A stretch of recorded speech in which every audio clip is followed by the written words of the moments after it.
नमस्कार दोस्तों, एक बार फिर से आप सभी का स्वागत है अंकुर अपडेट्स यूट्यूब चैनल में। आज आपको पता है तारीख है 23 अप्रैल और यूपी पुलिस के दूसरे दिन का मेडिकल शुरू हो चुका है। कुछ लोगों का किसी ज़िले में होगा, कुछ लोगों का किसी ज़िले में होगा। अगर बात करें पहले दिन के मेडिकल की, तो वैसे देखा जाए तो रिजल्ट लगभग 90-95% के आसपास रहा। लेकिन कुछ ज़िले ऐसे हैं जहाँ अनएक्सपेक्टेड चीज़ें हुई। स्पेशली बात करा जाए अम्बेडकर नगर की, तो अम्बेडकर नगर में बुलाया गया था 86 लड़कियों को, ठीक है। 86 लड़कियों में 64 लोगों को पास किया गया और 22 लड़कियों को री मेडिकल मिल गया।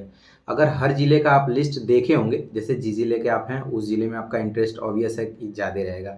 आप लोगों वहाँ पे जो लिस्ट चस्पा की गई थी फेल और पास का, उसमें देखे होंगे कहीं 2 लोग बाहर हैं। मैक्सिमम जगह 100% लोग पास हो गए थे। बट यहाँ की जब लिस्ट देखी गई तो ऐसा लगा कि ऐसा क्या हो गया भाई? यहाँ पे मतलब या तो 86 लड़कियों में इतनी लड़कियाँ हों जिनको मेडिकल में वाक़ई में प्रॉब्लम हो तब उन्हें बाहर किया गया हो, या फिर कुछ और चीज़ें हो सकती हैं। तो मैं पता लगाने की कोशिश करा और 2-3 लड़कियों की फ़ोन पे मेरे से बात हुई। मतलब ये कह सकते हो कि उधर से फ़ोन आया बताने के लिए कि सर मुझे री-मेडिकल हो गया, और बहुत परेशान थी। देखो, किसी का भी मेडिकल होगा और उसको री-मेडिकल मिल जाए, ये जानते हुए कि उसे कोई दिक्कत ही नहीं है, तब तो वाक़ई में बहुत ज़्यादा दिक्कत होती है। देखो, सिंपल सी चीज़ है, अगर किसी को दिक्कत होती तो आदमी पहले ही जो भी तरीका है पास होने का वो सारा तरीका लगा लेता है। लेकिन जिनको कोई प्रॉब्लम ही नहीं है, उन वो क्यों वो तरीका लगाएगा भाई? ऐसी लड़कियाँ वहाँ पे हैं जो डॉक्टर चाह हैं ना, कौन से चाह रहे हैं जो आगरा वाले, उनके प्री मेडिकल कैंप में गई थी, वहाँ उनको फिट कर दिया गया था। मतलब सोचो, जो व्यक्ति ऑलरेडी रिटायर्ड है सेंट्रल फोर्स से, वो प्री मेडिकल इंस्टीट्यूट चला रहा है और उनको वहाँ पे फिट कर दिया जा रहा है। उसके बावजूद भी उस लड़की को री मेडिकल दे दिया गया, ये कहते हुए कि भैया तुम्हें नौकनी की प्रॉब्लम है या फिर तुम्हें फ्लैट फीट की प्रॉब्लम है। और ये मैं ऐसे ही नहीं बात कर रहा हूँ, 2200 लड़कियों में सभी लड़कियों को, मैक्सिमम जो लड़कियां उनको फ्लैट फीट बताया गया है और कुछ लोगों को नौकनी बताया गया है, जो कि ना ही उन्हें नौकनी है ना ही उन्हें फ्लैट फीट है। अभी मैं आपको वीडियो भी दिखाता हूँ। उन लड़कियों ने अपना वीडियो बना के मुझे भेजा है कि सर देख लो कि मुझे फ्लैट फीट की प्रॉब्लम है कि नहीं और मैं क्या करूँ आगे। उन लोगों ने ये भी मुझे बताया कि वहाँ पे जो एसपी साहब आए थे, उन लोगों ने कहा, मतलब उनसे मैंने जब शिकायत करी कि सर ऐसी-ऐसी बात है, तो वो बताया कि भाई देखो, यहाँ पे तो मैं भी कुछ नहीं कर सकता हूँ क्योंकि सर्वे सर्वा मेडिकल की जो टीम है वही कर सकती है जो भी चाहे करे, ठीक है? और वहाँ पे कुछ लोग ये बताए कि बहुत ज़्यादा सख्त थे जो हड्डी वाले डॉक्टर थे, पता नहीं कौन से खरवार करके थे। अब क्या सीन है, क्या नहीं है, अब मेरे कहने का मतलब ये है कि बात जब अपनी आती है तो वहाँ नेतागिरी करना ठीक नहीं होता है। नहीं तो वही है ना कि अगर आप गलत कर रहे हो तो गलत है, शिकायत करनी चाहिए। लेकिन फिर भी मैं यही कहूँगा कि किसी भी तरीके से आप कोशिश करो कि जो री मेडिकल आपको मिला है उसमें आप क्वालिफाई हो जाओ, बाकी चीज़ें बाद में करते रहना। तो चलो, मैं वीडियो के अगले पार्ट में पहले आपको दिखाता हूँ और खुद आप बताना देख के, क्या आपको लगता है कि इन लड़कियों को फ्लैट फीट की प्रॉब्लम है? जरा आप ही लोग देख के बताओ इस पैर के निशान को कि अगर इसको फ्लैट फीट की शिकायत कहते हैं तो नॉर्मल पैर कैसा होना चाहिए। या तो डॉक्टर साहब को किसी ने बताया नहीं कि कैसा फ्लैट फीट होता है और कैसा नॉर्मल पैर होता है, या तो डॉक्टर साहब गांधी जी के बहुत बड़े भक्त हैं।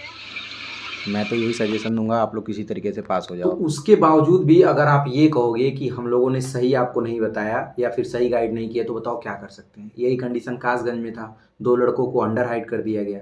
भाई मैं कह रहा हूँ किसी भी तरीके से नपा हो लंबाई, अगर वहाँ नपा है तो इसका मतलब लड़का, भैया तो लिख दो कि हर जगह तुम्हारा डीबीपीएसटी होगा, हर जगह तुम डॉक्यूमेंट में बाहर होगे, हर जगह तुम्हारे फिजिकल स्टैंडर्ड टेस्ट होगा, मेडिकल में भी होगा, डीबीपीएसटी में होगा और एग्जाम में भी करा दो, लंबाई और सीना नपवा दो।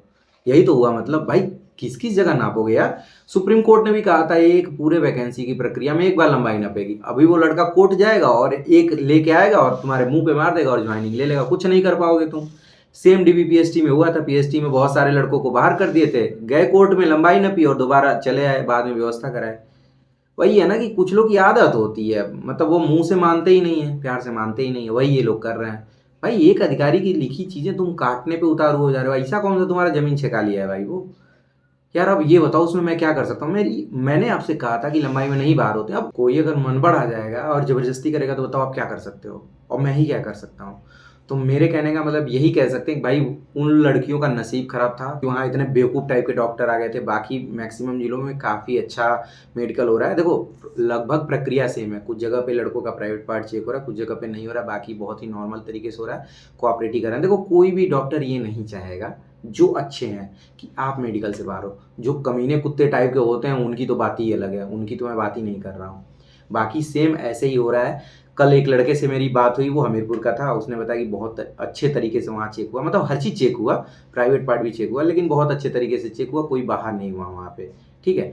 तो ऐसे ही मैं आपको ये बताना चाहूँगा कि किसी भी ज़िले का, और अगर आपको पर्टिकुलर ये सोच रहे हो कि हर ज़िले का मैं चार्ट उपलब्ध कराऊँ, तो भाई चार्ट कौन उपलब्ध कराएगा? मान लो आज आपका गाज़ियाबाद में है, तो आपको फ़ोन करना चाहिए ना, बताना चाहिए ना कि कौन-सा चार्ट है। लेकिन फिर भी मैं आपको बता दूँ कि जैसे मेरठ में हिंदी वाला था, कुछ ज़िलों में क्या है जो आप सरकारी हॉस्पिटल में देखे होंगे, एक डब्बा जैसा होता है जिसमें लाइट जलती है, उसमें एक साइड में हिंदी होता है, एक साइड में इंग्लिश होता है, एक साइड में मैथ का टाइप का रहता है, एक साइड में अलग रहता है। तो ऐसे करके कोई भी पलट के दिखवा ले रहा है। ये वाला होता तो अच्छा रहता है, क्योंकि पहले क्या होता था, जो पिछली दोनों तीनों वैकेंसियाँ हुई, जैसे जेल वार्डर का हो गया, दोनों यूपी पुलिस का हो गया, उसमें वो जीरो वाला चला था, जिसमें ऊपर दाहिने बाएं नीचे कट होता है। लेकिन इस बार हर टाइप का हो रहा है। तो देखो, जिनको दिक्कत है वो पहले से ही रट्टा मारे हुए हैं, ठीक है।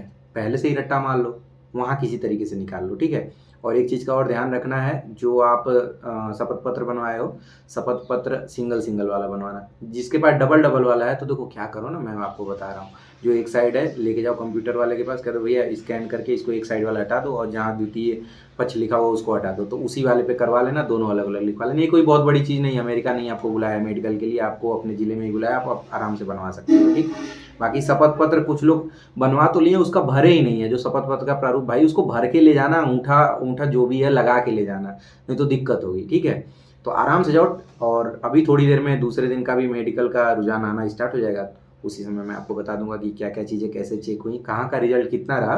बाकी ये है कि ज़्यादा लोग नहीं बाहर हो रहे हैं, और मैं इन लड़कियों से यही कहूँगा कि भैया री मेडिकल में जाना, मतलब सोचो। हाँ, मैं एक चीज़ और बताऊँ, उन लड़कियों में कुछ लड़कियां ऐसे हैं जिनका एसएससी जीडी में चयन हो चुका है भाई, बस वही है कि उनको उस तरीके का ट्रेड नहीं मिल पाया, मतलब उस तरीके का पोस्ट नहीं मिल पाया कि वो जाए। अब सोचो, सेंट्रल फोर्सेस का मेडिकल क्वालिफाई करने के बाद यूपी पुलिस के मेडिकल में लोग री मेडिकल दे रहे हैं। अब ऐसे डॉक्टरों को क्या ही कहेंगे आप। अगर वो चैलेंज कर देगी कोर्ट में डॉक्टर साहब ना, तो आपका पैजामा ढीला हो जाएगा।